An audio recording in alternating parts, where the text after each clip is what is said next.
What is going on, everybody? This is the Feed to Embiid. I am your host, Austin Krell, along with a guy who is now 21 years old. It's about damn time.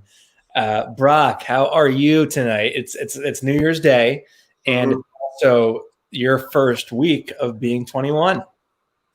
You know what's crazy, Austin? You're my biggest supporter. I mean, I've never milked out a birthday longer than in 2020 and this year, simply based on retweeting stuff that you've posted for my birthday or talking about it on the podcast. So I appreciate the support. But I don't know, man. If I'm being honest, being 21, it feels like one of the first ages where I've actually felt like a significant difference in my age, where Really? I actually feel like I'm 21 now. Like I woke up 20, now I'm 21. But I don't know why that is. Otherwise, I've just been chilling, doing my thing, staying out of the way. Not too much going on for me. There we go. So I can never complain, you know? I don't. I think when I turned 21, I was like, okay, this is okay, like whatever. You just shrugged it off. Well, I mean, I mean, I don't want to say this. You got after it early. Okay. I don't want to say this live on camera, but I mean, like, I did what most 20-year-olds did. Of course, yeah. You're a human being. Yeah, no, exactly. So I mean, it wasn't that much of a difference to me, but and that isn't me advocating for underage drinking. I mean, obviously, you do what you want to do. Some people are going to, some people aren't. Whatever. Happy New Year's to everyone joining. We really appreciate you guys tuning in on your New Year's Day. It is a Friday night. So we do appreciate you taking time out of your day to join us. As always, comment, ask questions, engage with us, subscribe on Apple Podcasts, SoundCloud, anywhere you get, and then also follow us on Twitter, at Krell or at NBA Krell, and then at Landis Brock. We're constantly creating new content, providing new insights, and just into this wild Sixers team as anyone can. So let's get into it. Since we last talked, they lost putridly in Cleveland. I think we covered that last weekend. Yeah, we did. And then they win Toronto, and then they win. They win against the Raptors in Philly, and then they blitzed the Magic last night on the road on New Year's Eve. And I mean as bad as the 2019 New Year's, as bad as the 2019 New Year's debacle was, where they got destroyed by the Pacers on the road. This was if you will, a repayment of that game, because they absolutely blitzed the Magic and crushed them. So we have 2 wins to discuss. I think it's really important, and not to over. I mean, the Toronto team is struggling, certainly in their early going. They are 1-3 now after winning against the Knicks yesterday, but that was a hard-fought game on both sides. I mean, it was ugly as sin for the Sixers for 3.5 quarters. It was really Raptors firing on all cylinders for 3 quarters. I mean, the entire time, my uncles were texting me like, "This team is pathetic. Like, we gotta tear down and rebuild." And I'm sitting there. I'm like, it's one freaking game where shots aren't falling. Like people were getting ready to tear the whole team down, and I'm sitting there watching. I'm like, I don't know what you're watching, but I'm watching a team that just is getting open looks. They're just not making them. That's just how it is some nights. But that's a game where you look at, and Doc's right. Like, these are the games that are great for your character, and that really is the case, because if you look at that game, that's a game they never win. I mean, that's a game that Embiid and Simmons, they're down by 15, whatever. In that environment where there's no fans, you're basically it's like you're on your home court, but for all intents and purposes, you're kind of in a neutral zone, really. And and in Toronto's case, like, they had the momentum. You're kind of on the road in a sense, because you don't have that momentum to bring you back. But they battled through it. It was ugly as sin, and they win that game. And that's a game that they really don't ever win. What were your takeaways from that game? Joel Embiid is an MVP candidate if he can play over 85% of his games. And the reason I say that is, against Toronto, he posted up an opponent at least 20 times. And he has the most post-ups in the NBA through 5 games. He had 29 points against Toronto, which is exactly on par with his career averages when he posts up 15 or more times in a game. So not only did the offense run through Joel Embiid, and he got his buckets in the half court, seemingly almost effortlessly. Austin, I feel like Joel has returned to, through 5 games, the Joel where it's like anything within 18 feet, it's a bucket. Maybe last year you look at Andre Drummond defending him. I know they didn't get to play each other, but just based on who Philadelphia's played. You might see Mitch Robinson defending him. Nico out in Orlando. I mean, you see these centers, and 2 or 3 years ago, you look at them and you say, this is a no match for Embiid. This is dog food for Embiid. Last year, not necessarily the case. Joel still had a dominant year, but through injuries and the identity of the team and Brett Brown overstaying his welcome, Joel wasn't as dominant as he's been in the previous 2 seasons before that. This year, it's starting to feel like those centers defending him, they're dog food. That's how Joel is treating his opponents in the half court. He's taking them off the dribble. He's posting up, backing them down, getting deep positioning. So in Toronto, I saw MVP Joel Embiid. And in a game that was seesaw and kind of tilted towards Toronto towards halftime, Joel Embiid decided late in the third quarter he was staying in the game. He went down with maybe an injury. I'm not sure what it was, but he decided he was cool to play with about 4 minutes left in the third. And from that point on, Philadelphia just rode Embiid out to a victory. And he single-handedly influenced the impact of that game. 11 points, 9 rebounds, and a steal. From that moment he checked back in until the end of the game. And the Sixers, they outscored Toronto 35-17 from when he checked back in the game in the third quarter. So if that doesn't indicate anything else, it indicated that Joel Embiid is an MVP. And if he can play over 85% of his games, Philadelphia is going to have a really good outcome in terms of how many wins, losses. But Embiid is automatically in the MVP conversation. Yeah, I don't think he's ever going to win one. I just don't. And it won't be that he's not like capable of doing it or that his skill is. You know, he's like I think he's one of the top 7-8 players in the NBA. Yeah, maybe even better than that. But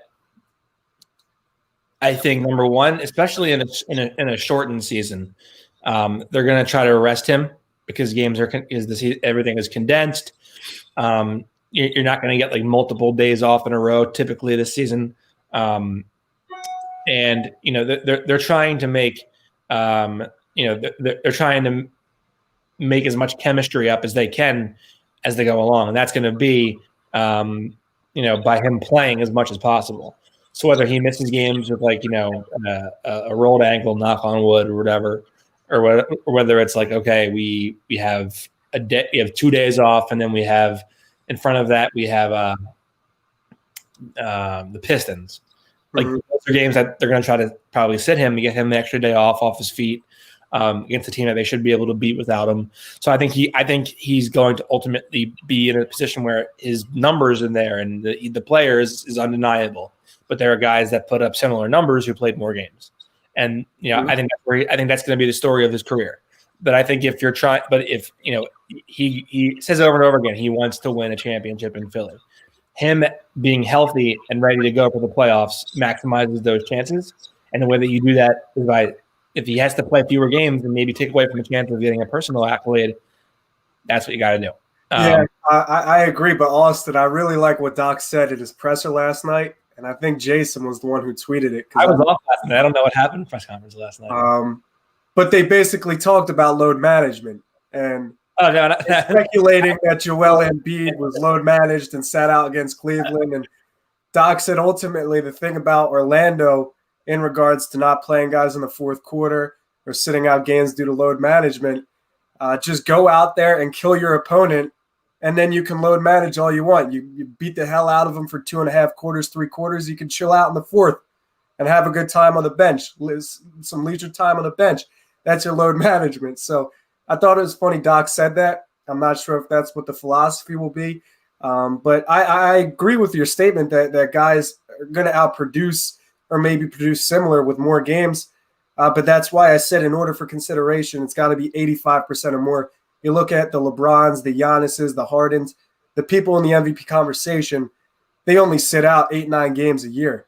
If Embiid sits out close to a quarter, 15%, yeah, of course he's not considered there. But if he stays motivated and the team's not going to keep training wheels on him, then I don't know, maybe he plays over 85%.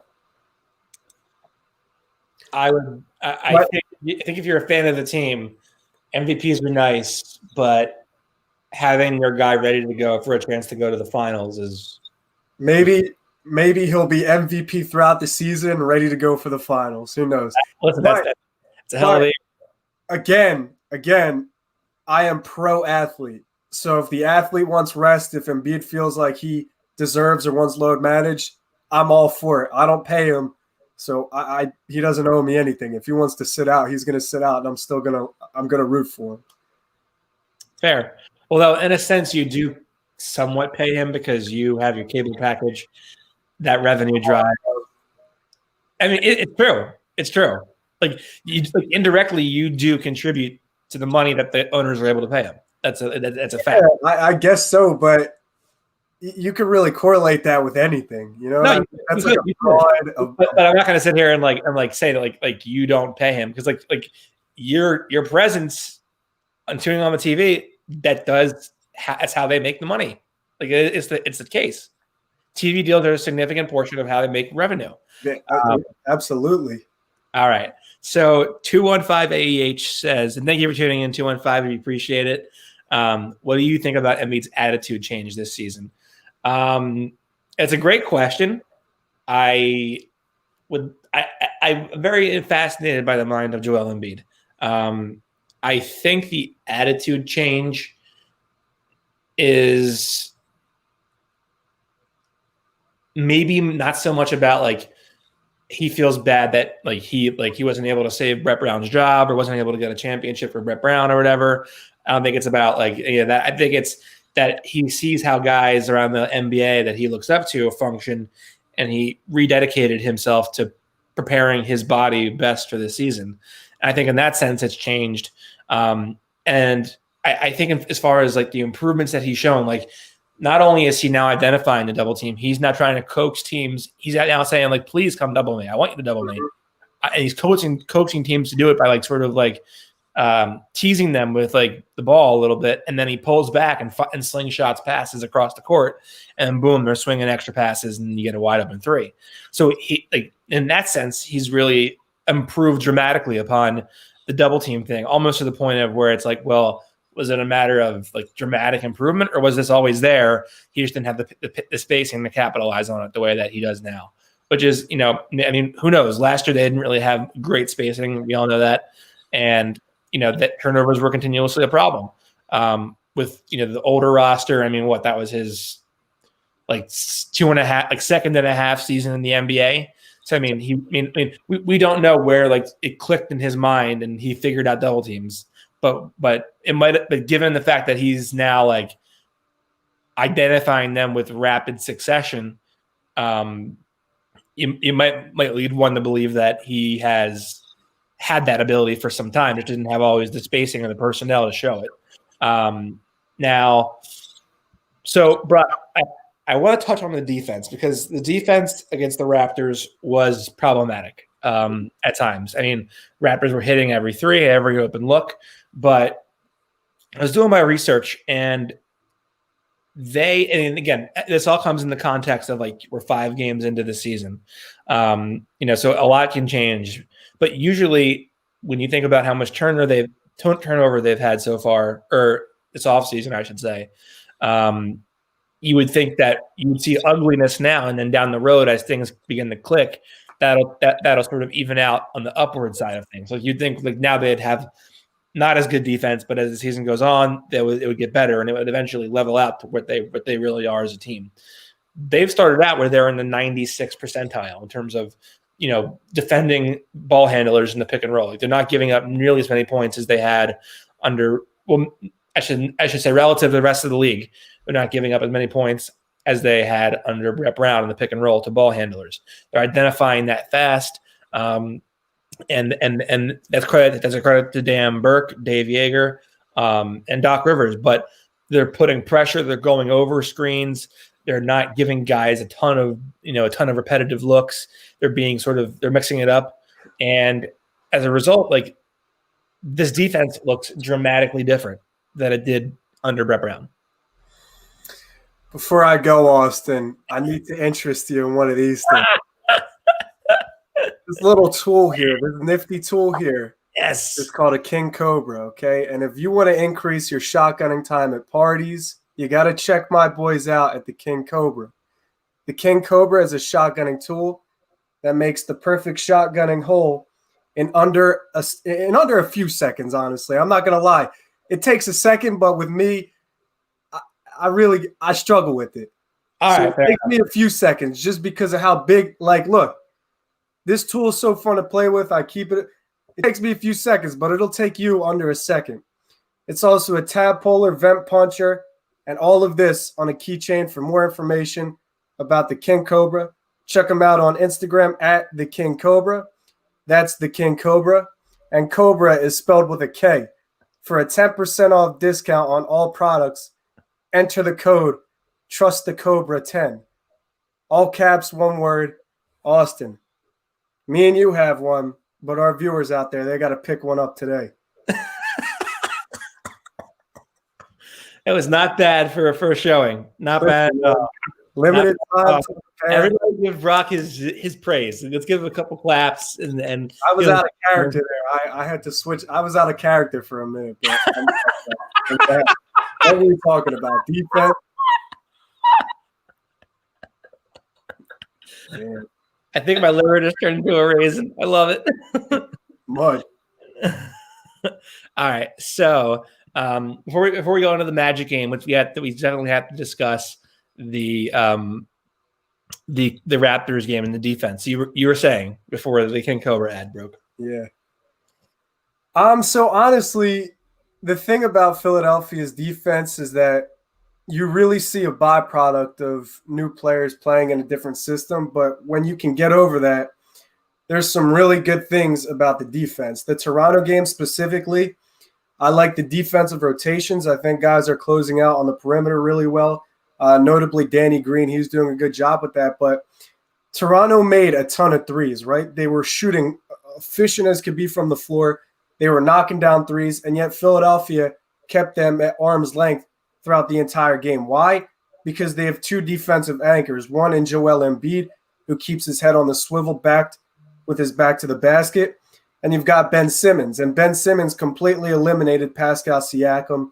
And for the few possessions that Fred VanVleet was going against Ben Simmons, also Ben Simmons limited Freddie. So when you've got two defensive stoppers in those two, everything else around you, it'll eventually click. You can hide things. Guys can be elevated because you got somebody defending the best player on the floor. So in the Toronto game, I thought the rotations looked good. And I did see players go under screens as opposed to follow on the hip of and just having guys walk into shots. They went under screens and contested the shot, and the opposing team missed it multiple times. And if you watched the Sixers a year or two ago, it would be like watching a different team because they never went under screens. So you not only had all of that, but ultimately there was a few big plays with the game on the line. And defensively, there was a few lapses. So they'll work on them because it's only 5 games in. But you can't let Kyle Lowry get lost in and dribble through your entire defense on transition. And they did that 3 times. So that's one of the lapses where miscommunication and being on a new team and a new system comes into play. Yeah, no, I agree. There were a couple times where, like, throughout the game where they were trying to scramble and just get the closest guy, and they were sort of like, their brains like weren't like clicking, and then Toronto gets an open 3 off of ball movement. But I thought ultimately when the game counted and when they made their run, they were. I think the most important thing was they were holding the Raptors to 1 shot, for the most part. Turnovers, I believe, in that game were an issue, but they were making their run. By the way, with their second unit mostly, like it was without one of the It was without one of Joel and Ben. So they were able to they were able to, make that run, and with the confidence of, and we don't even have our best player in right now. Like, watch this. Watch what happens when we put this guy in. But I thought for me, like, the way that Ben defended Pascal looked so shook and limited that I was kind of thinking to myself, man, is this guy already at his ceiling? Like, he looks very stiff here. He looks like unable to like do anything with this. Like, is this all that he is? Like a star level player, but like, he can't be your number 2 guy or number 1 guy on a championship winning team. Now, see, I think Pascal Siakam is widely one of the most disrespected players in the league. I really think he is. People think everybody's disrespected. I mean, more or less, if you're on Twitter, a lot of people are. But Pascal Siakam, definitely one of the more respected ball players in the league. I can't defend him with his play against Boston in the previous year in the playoffs, but that's a championship-winning ball player, got a max contract, and I think the rest speaks for itself. So Siakam, I had no question if he hit his ceiling or not when Ben Simmons was defending him, because that's what Ben Simmons does. Listen, Austin, I'm all for some good Ben Simmons propaganda, because that's that gets me the most likes and retweets on Twitter. The Ben Simmons Defensive Player of the Year propaganda, it fuels my Twitter. But the thing about it is, you have to watch the play and the possessions. You can't just look at a player went 1 for 13 or 2 for 13, whatever it may be, and make a determination off of that. So in the game specifically where Toronto was playing and Philadelphia was guarding Siakam, Siakam had to settle for more 3-point shots. Like, he didn't penetrate. He wasn't posting up. He wasn't getting downhill and driving. That's where Simmons is the Defensive Player of the Year. But Siakam settling for 6 shots, you can look at that and him missing 5 of them, that's Ben Simmons. But at the same time, I mean, Siakam, he was just shut down by Simmons. So altogether, I don't think there's a perimeter defender in the league that's really better than Ben Simmons. There's Kawhi Leonard, there's Giannis, but I think you could argue he's the most versatile perimeter defender in the entire NBA. Well, Giannis is a fraud on defense. I mean, let's be perfectly honest. He disguises himself. Yeah, he definitely hides. Yeah, I mean, come on, let's cut the bullshit here. I would say, and I'm not knocking Ben Simmons. Like I think it's a testament to how great of a defender Ben is. But I also think like Siakam is an athletic guy. He can shoot the ball from the outside, can dribble a little bit.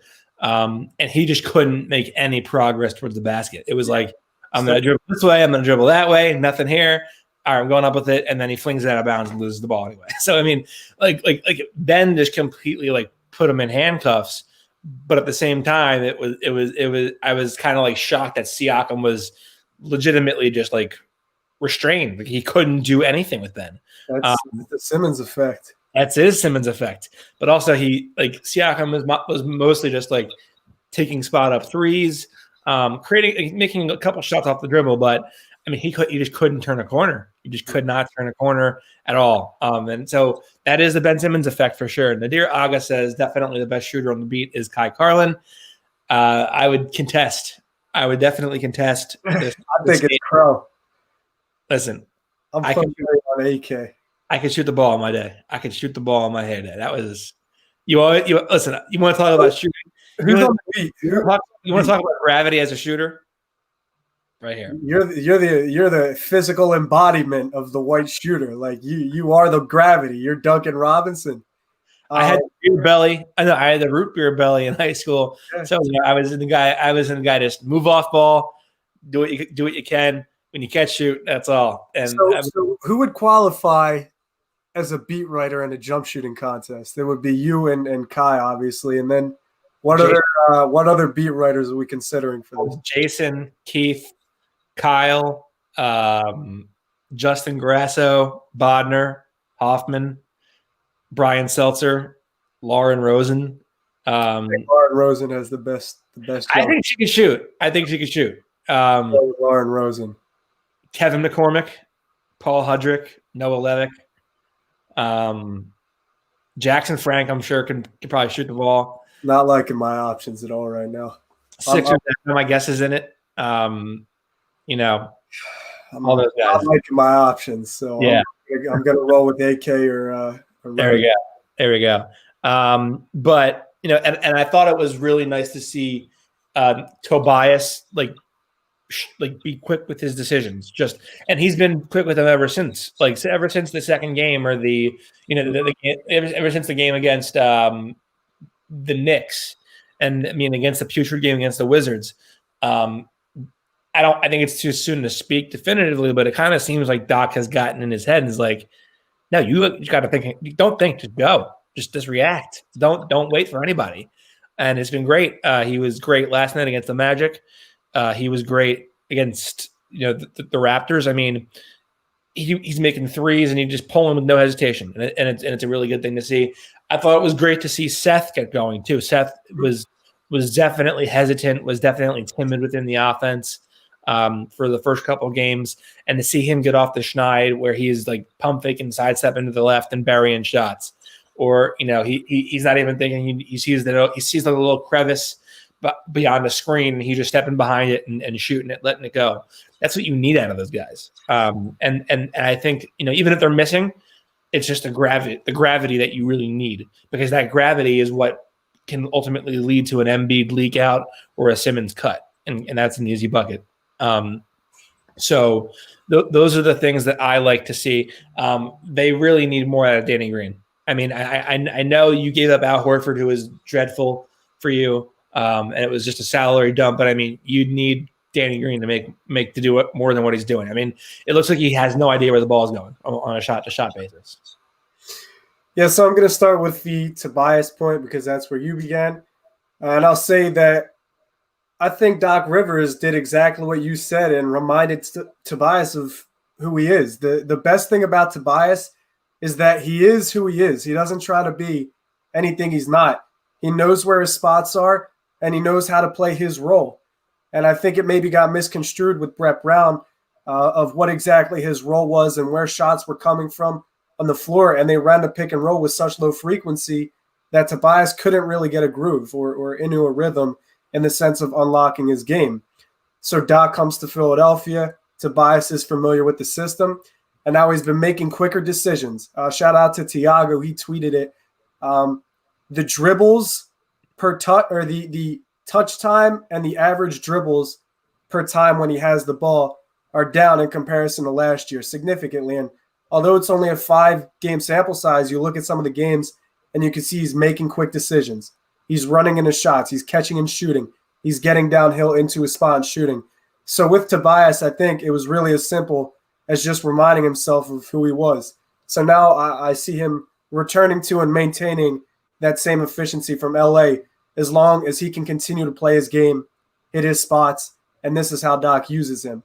To your second point, Seth, he's just getting comfortable. So I'm glad he's getting familiar with this system and knowing where his shots are also coming from. But they tie into the most important point, floor spacing. That's why you trade for Seth. You signed Tobias as that third star. And at the time, a great three-point shooter. You signed him to space the floor. You've got floor spacing, even with Danny Green. He can't hit a shot right now, unfortunately. But he's a player. He had no idea where the ball's going. I'm going to stop the shot. He's struggling, but the thing I've seen early is this. The Sixers are running through Joel Embiid, but ultimately they're getting guys downhill with the pick and roll and screens, and they're running through the post. Joel has the most post-ups in the NBA. When he gets the basketball, you look, there's 4 guys around the perimeter and none within it. There's maybe one within it, and it's Ben Simmons down in the dunker spot.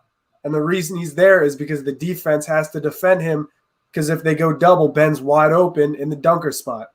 So Joel has nothing in front of him but space and his man. And it's man on man. You know how good Joel Embiid is there. They're doing the same thing for Ben. They're doing the same thing for Tobias in the post. And the reason why I don't mind Danny Green right now is because he still has gravity and he knows his role enough to where he's either going to set an off-ball screen, he's going to set a back screen to block the closeout, or he's going to pass it to him, be in the post, and run straight to the corner. He knows where he's supposed to be, and he doesn't have to do too much to do it. So he gets that done, and that's why, regardless of how he's shooting right now, I like what I see because the Sixers are spacing the floor really well, and they're simplifying their offense to a two-man game. Just have two guys work, and it's as simple as that. If it's Ben and Joe, if it's Tobias and Ben, if it's Shake Milton and Dwight Howard, let those two work, and then you've got three options around you. And right now, Philadelphia's offense is clicking with a small sample size. I agree. I really do agree. Let's see here. I gotta get some more of these questions or these topics.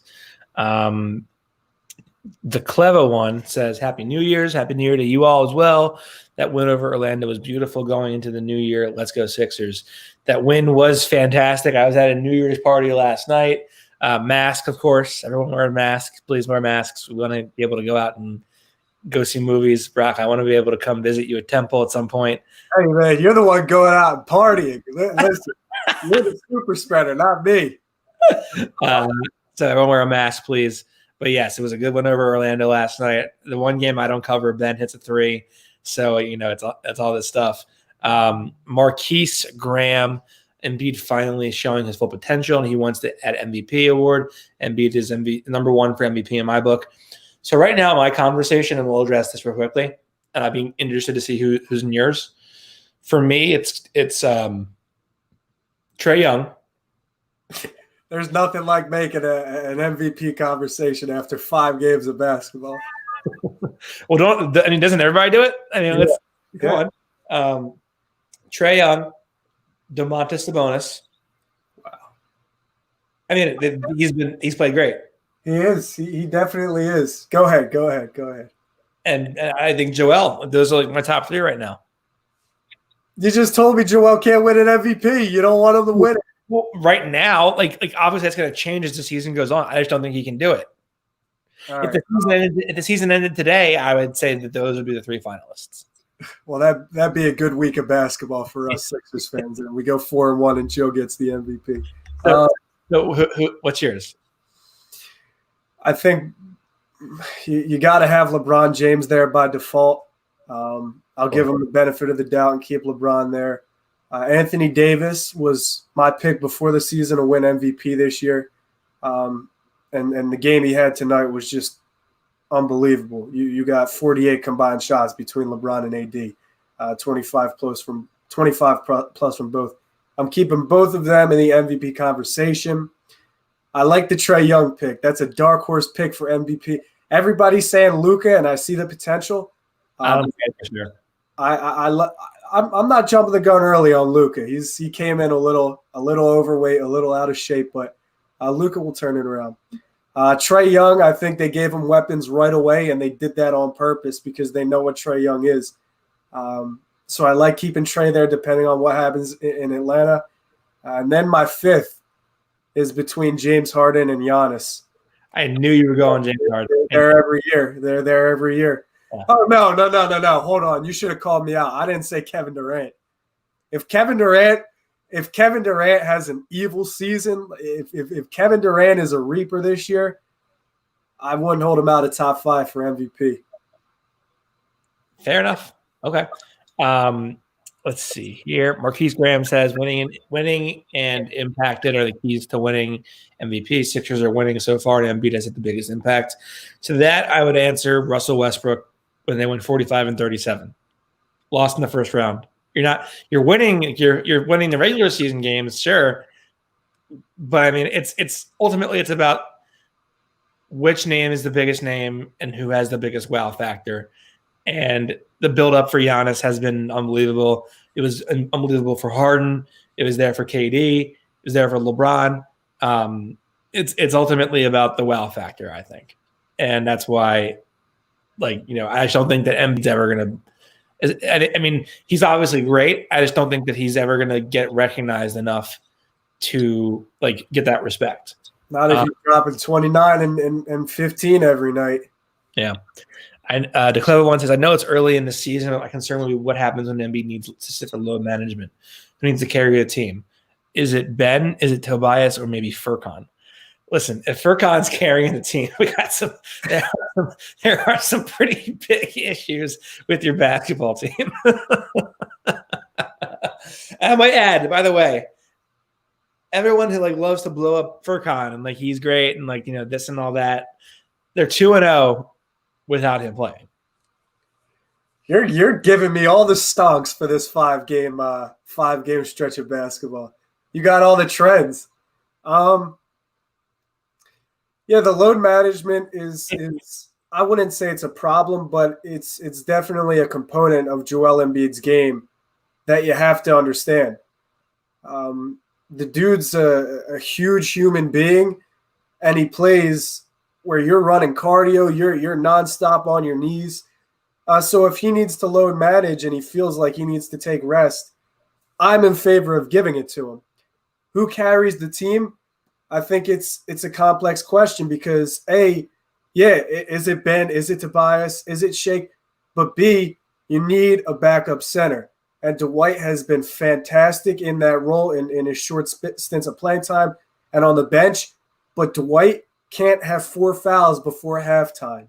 That's what can't happen because then the Sixers are really playing their hand, and then you got to have Tony Bradley playing 24 minutes on a night where Joel Embiid sits. And if it's frequently, that's not a position you want to be in. So Dwight's incredible. He's well preserved. He takes care of himself, and he's one of the greatest ball players at his position.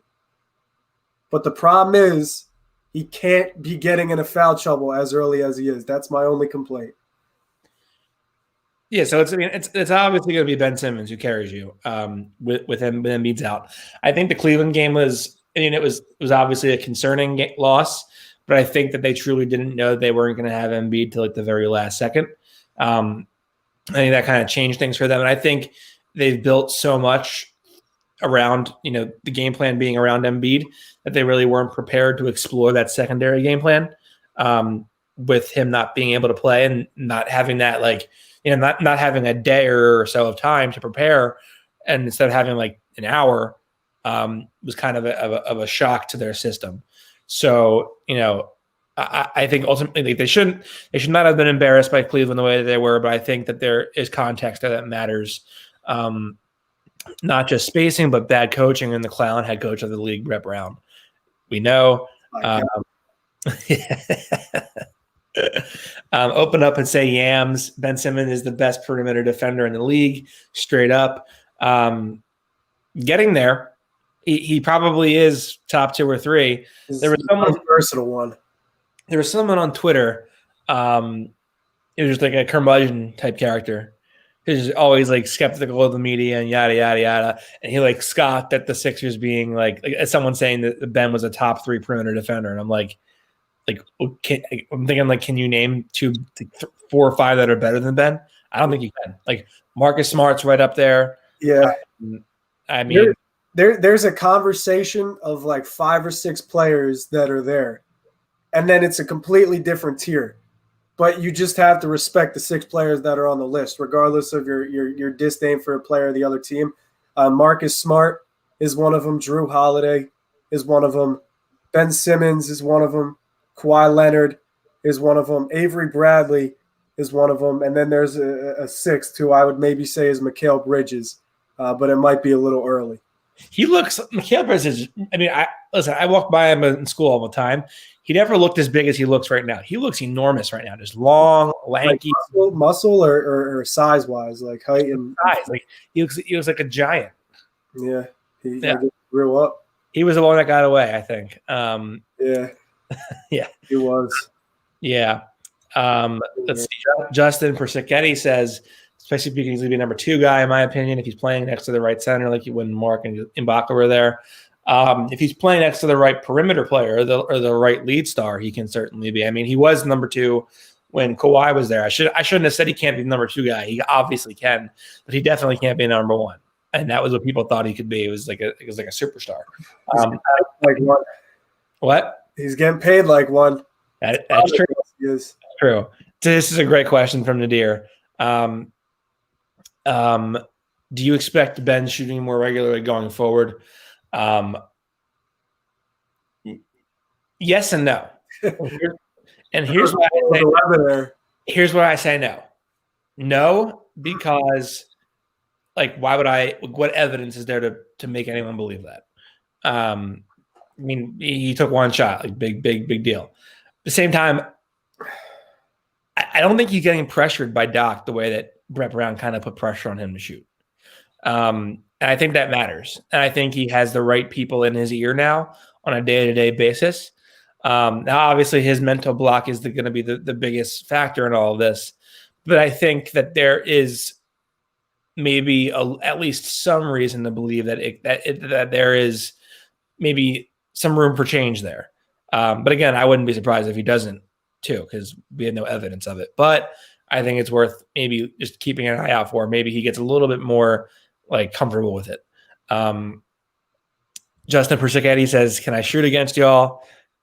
No, I only shoot against pros. Sorry. Pros at what? Pompey. It wouldn't shock me if Pompey could shoot the ball a little bit. If Thibault continues to produce like last night, or at least close to it, is he going to steal the Furkan's minutes? Please say yes. Oh, I think he'll absolutely steal Furkan's minutes. I don't think Furkan is nearly the player that people claim him to be. Like he's gotten a little better at handling the ball. I still don't want him handling anything with any kind of magnitude or volume. His shooting is spotty at best, and he really can't defend. Like Furkan is. I mean, listen, I'm sorry for his homeland people, but I just don't see it. It's just not my. Yo, you know what? When did the Sixers win or Liberty Ballers makes a Furkan Korkmaz hype video? That's the 8-second segment right there they could use for it.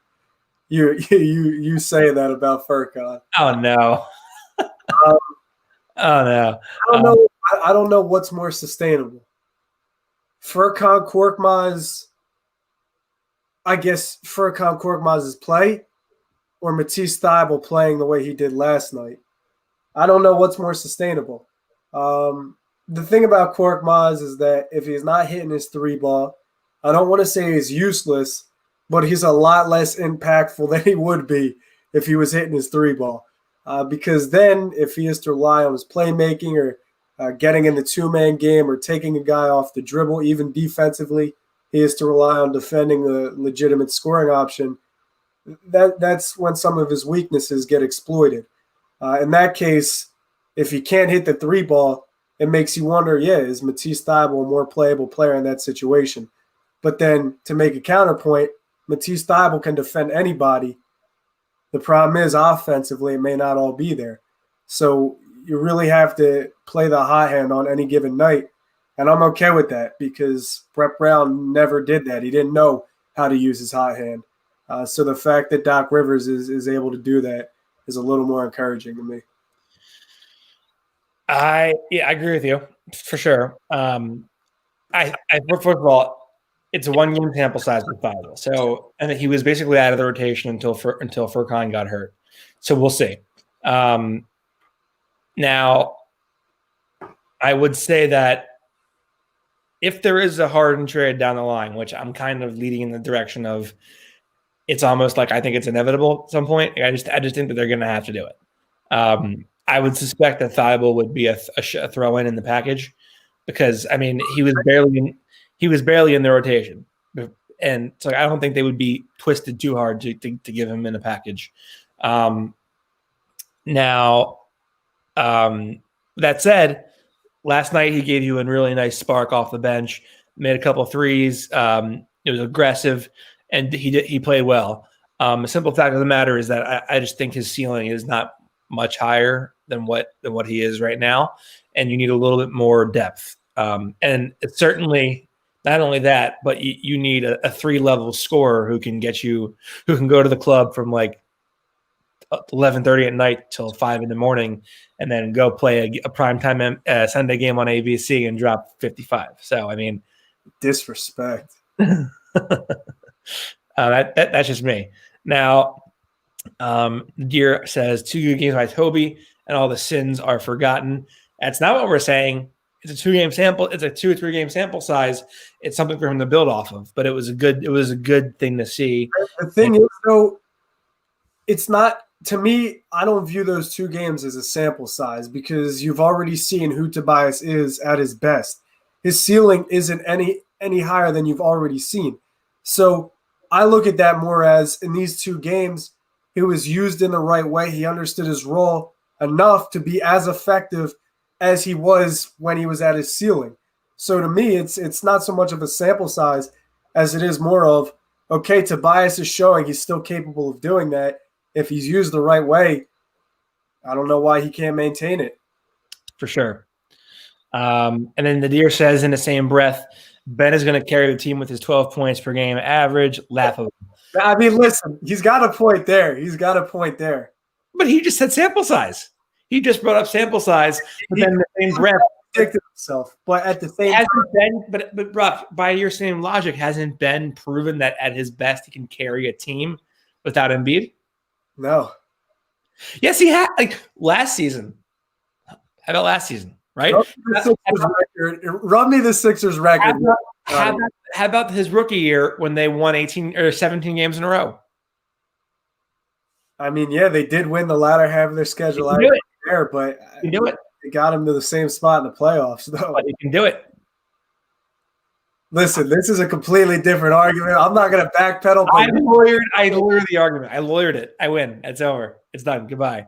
I'll let you have the last word there. But my point being was that I think Ben, he most definitely has the talent to carry a basketball team, but you got to be real with yourself, Austin. You got to be honest with yourself. You see Brandon Ingram out in New Orleans carrying his offense, putting up 28 a night. You see D-Book out in Phoenix. You see no. I don't mean like in the same way that those guys do it for sure. But I mean, he can be the best player on the team. Of course he can, yeah. But in terms of carrying a team with 12 points a game, he does have to contribute a little more offensively. I totally agree. But Ben's also played some of his best basketball without Embiid playing. Right? I don't want to get in this argument. I would just say run me the record with and without Embiid. That's all I would say. So clearly you don't think Ben can do it. Honestly, at this point, if Joel Embiid, knock on wood, was eliminated from a playoff series and the Sixers had to play one of the first 3 seeds in let's say Brooklyn, Milwaukee, and then I'll give the 3rd seed to who should I give it to? Toronto, Miami, or Boston? Let's say Boston. Kemba Walker gets healthy. Let's say Boston. I'm not sure that without Embiid, Ben Simmons could beat single-handedly any 3 of those teams. I agree with you, but for a stretch of a regular season, I think Ben can do it. Yeah, sure, but that's a moral victory. You know what I mean? My point is that I think if Embiid goes down for like 8 games, and which was the original premise, that if Ben goes down if Embiid goes down for 8 games, Simmons can carry you to a 5-3 or a livable record without Embiid. Yeah, I wouldn't disagree with that either. There we go. That's all I'm saying. That's all I'm saying. But just like Embiid couldn't lead them without Ben there against the Celtics last year, right? With his 35 and whatever, like they lost the series in 4. Yeah, worked. Yeah, you need both. But anyway, I do have to read the ad now, and then we got to go into the Magic game. Now, for Thrive, this is the Thrive Fantasy app, our new sponsor, and our new ad. Come hashtag prop up on Thrive Fantasy this season. Thrive Fantasy is a daily fantasy sports app. I know everybody loves to bet, loves fantasy sports, and most of all, everyone loves free money. Brock, I know you love free money. Of course I do. Who doesn't love free income? Come on. Like, what are we talking about here? Thrive Fantasy gives you that option, daily fantasy sports for player props. If it's the NFL, you just choose 10 of the 20 player prop options to build your lineup. If it's the NBA, MLB, PGA, they even got esports, which, by the way, Brock, you know how I feel about esports, right? I know how you feel. I sprained my thumb. Like, give me a fucking break. Come on, man. Disrespectful. Choose 5 out of the 10 player prop options to build your lineup. Each prop has a fantasy point total associated with the over or under based on its likelihood of occurrence. And then the more points a selection is worth, the higher, the riskier it is. You rack up the most points to win a share of the prize pool. If you do decide to sign up, which you should, everyone should, promo code is Simmons43. It's not the number 3. Sorry, it's not the word 3. It's the number 3. Simmons43, non-case sensitive. Users will enter the code upon sign up, and when they make their first deposit, minimum $20, by the way, they will receive an instant deposit match up to $50, and you'll receive $20 cash. Again, that last part might have been for me more so than anybody else, but again, sign up for Thrive Fantasy and get your money on. Just show, you know the Tom Cruise clip. Show me the money. Hey, listen, AK said, get your money up, not your funny up. That's exactly right. That's exactly right. Anyway, over to the Magic game now. So yesterday they come into Orlando, where by the way they cannot win for whatever reason. There's a curse for the Sixers in Orlando, and they absolutely wallop that team from the jump. And that was like, if that's the ceiling of what this team can be, the team's gonna be pretty damn good. Exactly, and this is nothing we didn't foresee, Austin, right? We've been preaching for months that Joel Embiid and Ben Simmons have space now. And everything they're doing offensively is a product of having space. Now, last night was a night you saw where when they run in the post and they can kick out, or if they get it in the two-man game and there's not a lane to drive or the dunker spot's occupied, you could kick it out. You saw a game where if the Sixers can hit the three ball, what they're going to do. And offensively, they have a very high ceiling because of two individually, Ben Simmons and Joel Embiid. But as a unit, the kick-out options, if there's a double team, if players get lost in the scramble of playing help defense, the kick-out options, Tobias, Seth, Danny, Fible last night, if they make their three ball, they're going to put up a ton offensively. And defensively, they can hang with anybody, Austin. So last night, you saw a lot of good things from floor spacing to team defense. Yeah, no, I agree. I thought, number one, that Orlando team looked putrid last night. They looked completely unprepared, and they were out of sorts from the get-go. But really, their shots – I mean, the Sixers were the beneficiaries of horrendous shot selection. I mean, Vucevic is like the Magic are popping these deep threes like with 6 seconds gone on the clock. They're not even trying to get into a set. They're not even trying to get Vucevic like the free throw line extended. They were all out of sorts. There was one shot and done all night. Turnovers galore. That's the Sixers' credit, though. Sixers were getting in passing lanes. They were being disruptive and basically putting pressure from the front and the back on the pick and roll, and they were killing it in that aspect. And then on the offensive side, the Magic just weren't defending. I mean, it was wide open three after wide open three. So, I mean, that was maybe not a message because the Magic were riding on a hot start against a not so hot schedule. But I mean, the Sixers went in there and embarrassed them in their own building, and it was, I would say, refreshing for the fans because this team we've grown so used to like taking a deep exhale at the final buzzer after wins because you're just like, thank God that's over. Like, so like to finally to be able to like just enjoy the game and not have to worry about like any kind of bullshit. It was nice. And you know, Ben hits the three after the game. I didn't see the post game press conference, but but the bunch of tweets that I saw, it was like, the fuck you want me to say? Like, I made the three, which okay. Do it again then. Keep doing it.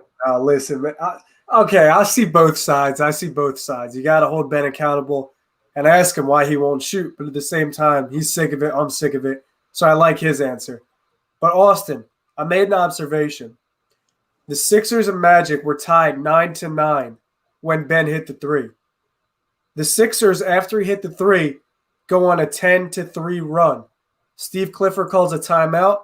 And from that point on, from when he calls a timeout until the end of the quarter, The Sixers went on, I believe it was like a 15-4 run, a 15-5 run.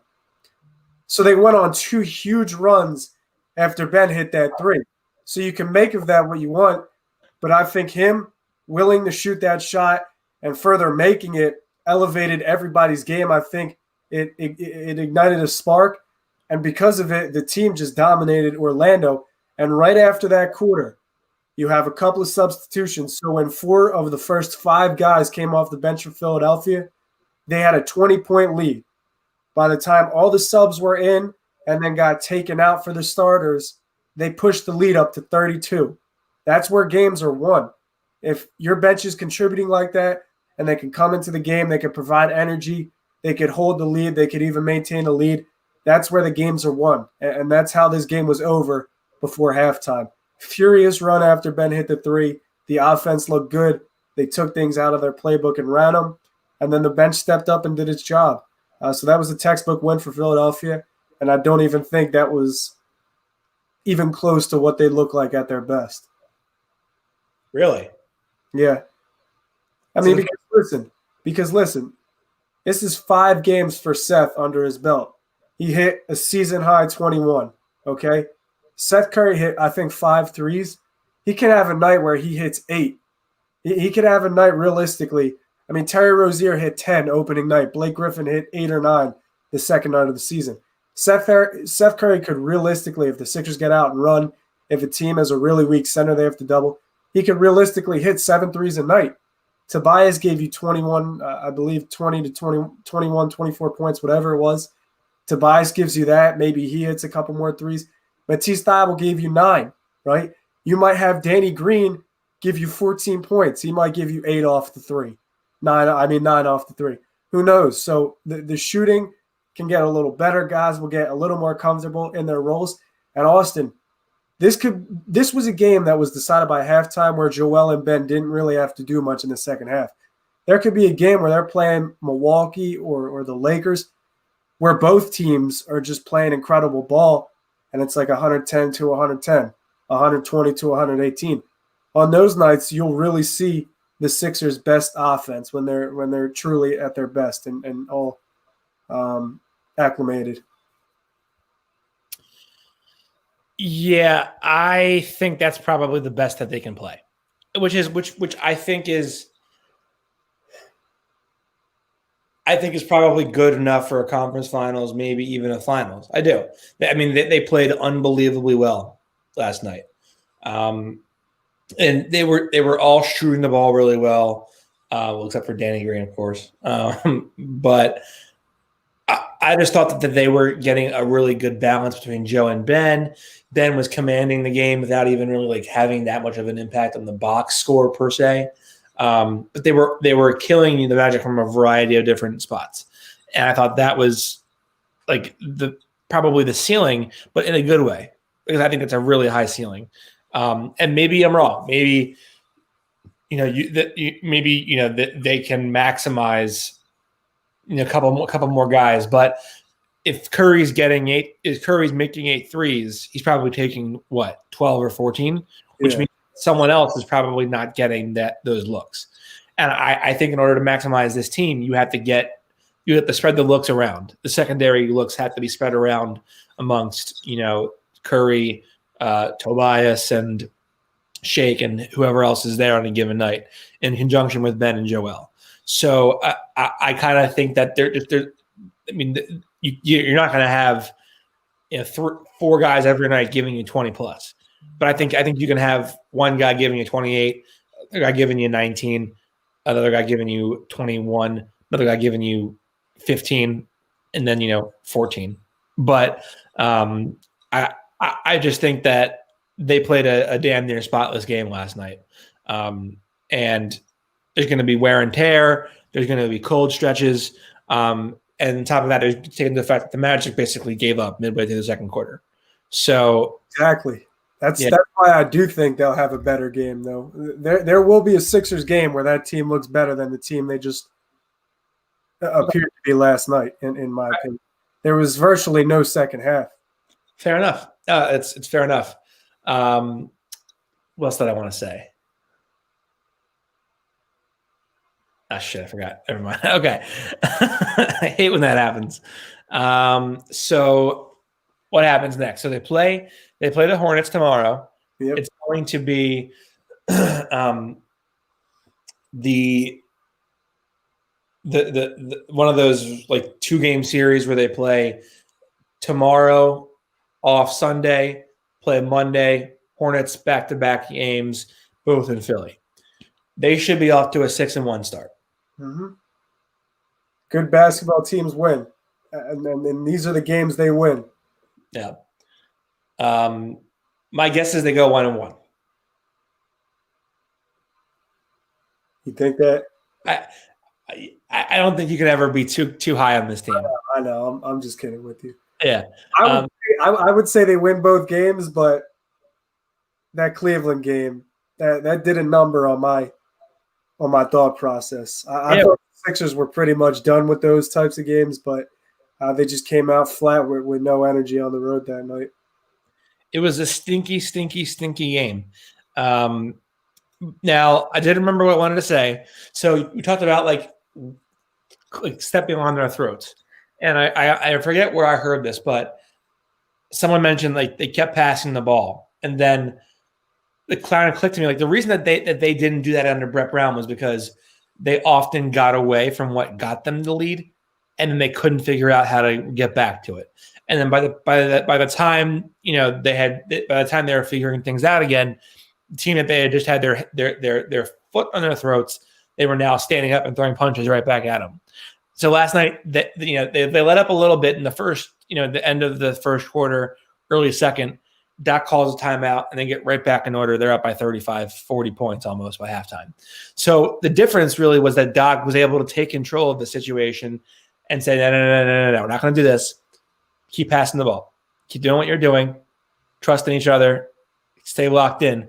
And he was able to recenter their focus, and they were able to keep building on that lead. And they had the Magic dead to rights at halftime. And this is nothing we haven't been saying about Doc Rivers. This was the addition by subtraction thing that we were reiterating all off season.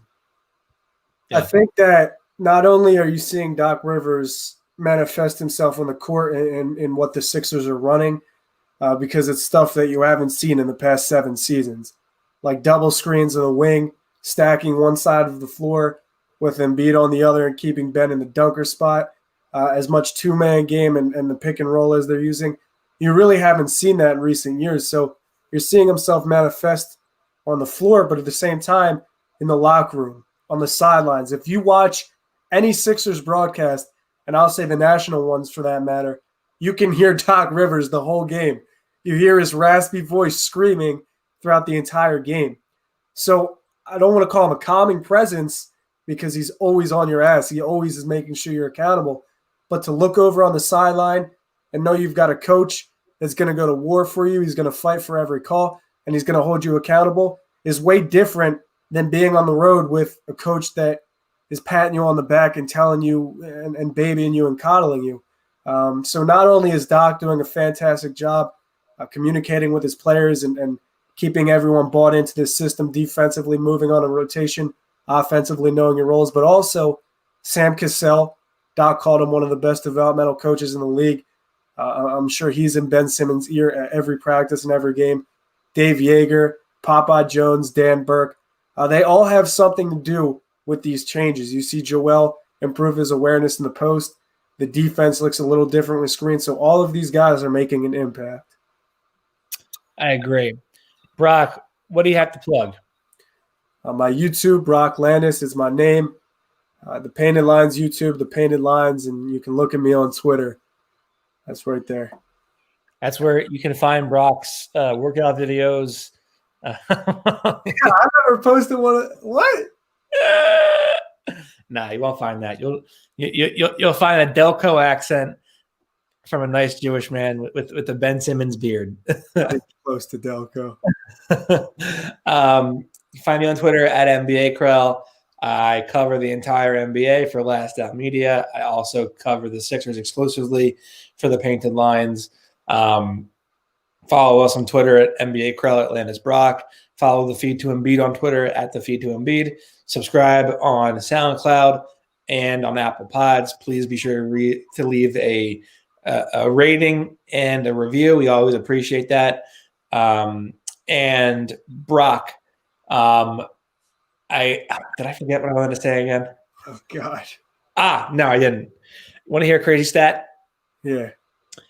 This is the Timberwolves in the 3 games that Karl Anthony Towns has not played this year. D'Angelo Russell on the floor, a minus 89 in 17 minutes played. He's been having a bad season. D'Angelo Russell off the floor. Timberwolves are a plus 0 in 66 minutes. Doggy. Oof. I think D'Lo had a 7 turnover game the other night. I was watching. I think it was 7. He's struggling this year, but do you think he's the type of guy to make one All-Star game and then be done? What's that? You think he's like a one All-Star game guy and then he's done? I don't know. D'Lo is still pretty young. It's too early to declare that. But I just think there's a lot of guys that do the same thing that D'Lo does, and because of it, he might not appear at too many All-Star games. Okay. But that's not to say D'Lo is not a great ball player. That's one of my guys. It's one of my guys. I agree. Well, he is. Oh, by the way, one last thing. I'm very, very happy that I was right about James Wiseman. Oh, What'd you say? I said he was the number 1 pick in the draft and that he was going to be a superstar. I said he was going to be Embiid at the height of his game, and people were laughing. And I was like, "Watch this! That kid is putting on a show for the Warriors right now." See, I'm a little upset that the Warriors team is such a bad team past 3 players. There's guys that are struggling like Kelly Oubre, who's he'll figure it out. But I mean, outside of 3 or 4 players, the Warriors just they're trash. But James is a dog.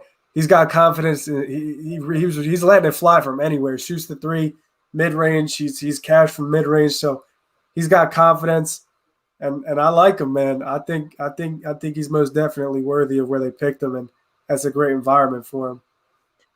The brand is strong tonight. Yes, sir. He's Brock Landis. I am Austin Krell. Everybody, let's have a great 2021. Stay safe. Wear your mask, please. We can get through this. Enjoy your families and be a better person. Be a better you in 2021. Let's all thrive and do great things. The best of success to everybody, Brock, you included. Take care, everybody. We will see you later this week. If not, then next weekend, of course. And if there is a James Harden trade, which the eyeball emoji, we'll be back here for that as well. As always, for myself, for Brock, take care, everybody. Thank you for tuning in. Have a great night.